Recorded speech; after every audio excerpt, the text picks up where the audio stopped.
અને અમદાવાદની ગ્રામ્ય પોલીસે સાણંદમાં હાઈ પ્રોફાઇલ દારૂની પાર્ટીમાં દરોડા પાડ્યા. ચોક્કસ બાતમીના આધારે સાણંદ પોલીસે ફાર્મમાં દરોડા પાડી અને દારૂની મહેફિલમાં ભંગ પાડ્યો. તપાસ કરતા પોલીસે 26 યુવતીઓ સહિત 39 શખ્સો દારૂના નશામાં પકડી પાડ્યા હતા.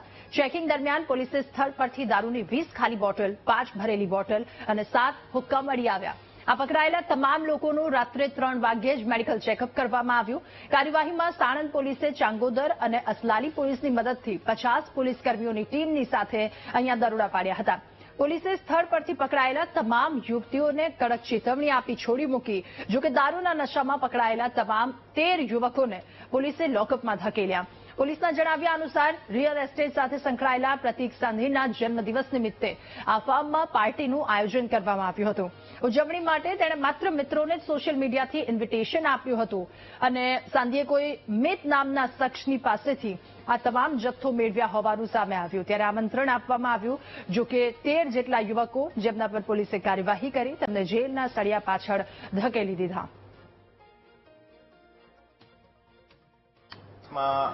हमारी जो है लगभग 50 થી વધારેની એક ટીમ હતી और આ ટીમ બાતમીને આધારે ત્યાં પહોંચી હતી और ત્યાં પહોંચીને જો है તમામ પ્રકારની ચેકિંગ કરીને ત્યાંથી મુદ્દામાલ જપ્ત કરવામાં આવેલો છે ને અત્યાર સુધી જે ટોટલ 39 લોકો એમાં લીકર કન્ઝ્યુમ કરેલી સ્થિતિમાં મળેલા હતા. એ તમામને વિરુદ્ધ ગુના દાખલ કરવામાં આવેલા છે અને એમાંથી 26 મહિલાઓ છે અને 13 જે છે એ મેલ્સ છે. એ મેલ્સ અત્યારે જે છે અમારા લોકઅપમાં છે અને જે મહિલાઓ છે એને નોટિસને આધારે જો છૂટા કરવામાં આવેલા છે.